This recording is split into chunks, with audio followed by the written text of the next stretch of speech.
Bonjour à tous, une vidéo qui commence par une soustraction toute simple. Je sais que vous connaissez le résultat de cette soustraction, mais la question que je vais vous poser est différente. C'est dans la soustraction 7 moins 3, quel est le nombre que l'on soustrait, à votre avis? Eh bien, le nombre que l'on soustrait, c'est le nombre 3. C'est le nombre 3 parce que c'est celui qu'on enlève. Si vous voulez, c'est comme si vous aviez 7 billes. 7 billes, vous enlevez combien? Mais vous retirez à 7 billes 3 billes. Donc 7 moins 3, le nombre que l'on enlève, le nombre que l'on soustrait, c'est le deuxième. Celui qui suit le signe moins, c'est le nombre 3. Alors pour voir si vous avez compris, dans la soustraction 129 moins 83, quel est le nombre que l'on soustrait? Eh bien c'est 83. Bien sûr. Cette soustraction-là, vous ne la connaissez pas encore. On ne sait pas faire ce type de soustraction, mais vous pouvez répondre à la question. Quel est le nombre que l'on soustrait dans cette soustraction-là? Eh bien, c'est 27. Et dans cette soustraction-là, que vous ne savez pas faire non plus, puisque c'est un peu le but de cette vidéo, quel est le nombre que l'on soustrait à votre avis?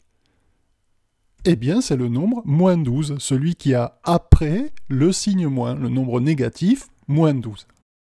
Alors, je vais vous proposer maintenant un certain nombre de soustractions, et ma question va être à chaque fois de trouver l'addition à trous qui correspond à cette soustraction. Alors, je vous donne 7 moins 3, je sais que vous savez faire cette soustraction-là, mais je vous demande quelle est l'addition à trous qui correspond à cette soustraction. Eh bien, c'est 3 plus un certain nombre égale 7. Je vous rappelle que dans les petites classes, on dit que 7 moins 3, pour comprendre cette soustraction, on dit 3 aller à 7. 3 aller à 7, ça me donne bien 3 plus un certain nombre égale 7, l'addition à trous que l'on vient d'écrire. Alors 3, c'est le nombre que l'on soustrait. Celui qui suit le signe moins, donc 3 aller à 7. Alors, avec la même logique, mais des soustractions que vous ne savez pas encore faire, on va pouvoir trouver aussi les additions à trous. 2 moins 27 égale, à votre avis, quelle est l'addition à trous qui correspond à cette soustraction? Eh bien, 27 plus un certain nombre égale 2. C'est-à-dire, on va partir encore une fois, je vous ai dit qu'on allait suivre la même logique, on va partir du nombre que l'on soustrait, c'est-à-dire 27. Ensuite, plus 5 moins 12 égale, à votre avis? Eh bien, moins 12 plus un certain nombre égale plus 5. On part encore une fois du nombre que l'on soustrait. Ensuite, moins 8 moins plus 3 égale, à votre avis? Eh bien, plus 3, le nombre que l'on soustrait, plus un certain nombre égale moins 8. Plus 3, aller à moins 8. Ensuite, moins 3 moins 9 égale. Eh bien, moins 9 plus un certain nombre égale moins 3. Alors maintenant, nous allons remplir les trous. C'est-à-dire, nous allons nous concentrer d'abord sur l'addition à trous, et ça va nous permettre de trouver le résultat de la soustraction. Bon, 7 moins 3, je sais que vous savez faire directement cette soustraction, mais amusons-nous à remplir le trou. Bien sûr que dans le trou, on va marquer 4, parce que 3 plus 4 égale 7. Bon, ben, ça me dit que le résultat de la soustraction, c'est bien 4. Alors, deuxième ligne, 2 moins 27, vous ne savez pas faire cette soustraction, mais vous savez faire l'addition. Vous savez faire des additions de nombres relatifs. Alors, que faut-il mettre dans le trou de l'addition à trous pour que cela donne comme résultat 2? Eh bien, moins 25, rappelez-vous, les additions, c'est je perds ou bien je gagne. Donc, je gagne 27, je perds 25, eh bien, je gagne 2. Donc, le résultat de ma soustraction, c'est le nombre que j'ai mis dans le trou, c'est-à-dire moins 25. Je ne sais pas faire cette soustraction, mais enfin, je sais que le résultat va être moins 25. Alors, troisième ligne. Quel est le trou de l'addition à trous? Que faut-il rajouter à moins 12 pour trouver 5? Eh bien, c'est plus 17. Je perds 12, je gagne 17, cela me donne bien 5 en résultat. Et le résultat de ma soustraction est donc plus 17. Ensuite, que faut-il mettre dans le trou de l'addition à trous? Eh bien, moins 11. Je gagne 3, je perds 11, c'est bien, je perds 8. Et donc, le résultat de ma soustraction, que je ne sais pas encore faire, est moins 11. Enfin, dernière addition à trous, que faut-il rajouter dans ce trou pour que cela donne moins 3 en résultat? Eh bien, plus 6, je perds 9, je gagne 6, cela me donne moins 3. Et le résultat de ma soustraction, c'est plus 6. Alors, bien évidemment, pour faire des soustractions, on ne va pas à chaque fois écrire une addition à trous. Donc, il y a une règle qui me permet de faire beaucoup plus directement des soustractions. Et cette règle va nous permettre de faire un petit peu de français. la voici.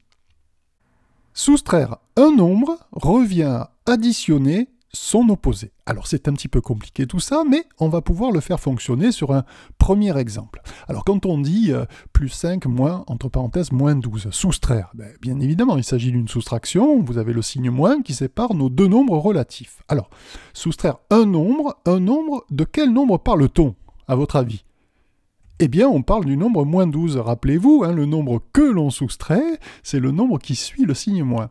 Donc, soustraire un nombre, on parle du nombre moins 12, revient à, eh bien, on met un signe égal, additionner, donc on avait une soustraction, c'était plus 5 moins, donc l'addition, ça va être plus 5 plus.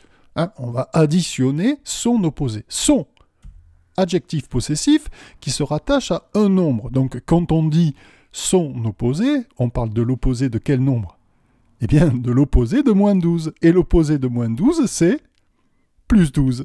Donc, on est ramené maintenant à une addition que l'on sait faire. Vous vous rappelez, je perds ou bien je gagne avec les additions. Bon, ben là, c'est je gagne 5 et je gagne 12. Donc, le résultat est 17. Et on vient de trouver, eh bien, la même chose que tout à l'heure, heureusement. On vient de trouver le fait que plus 5 moins 12 était égal à plus 17. Alors, un deuxième exemple, je vais vous demander de transformer ce moins 8 moins plus 3 en une addition. Que diriez-vous ?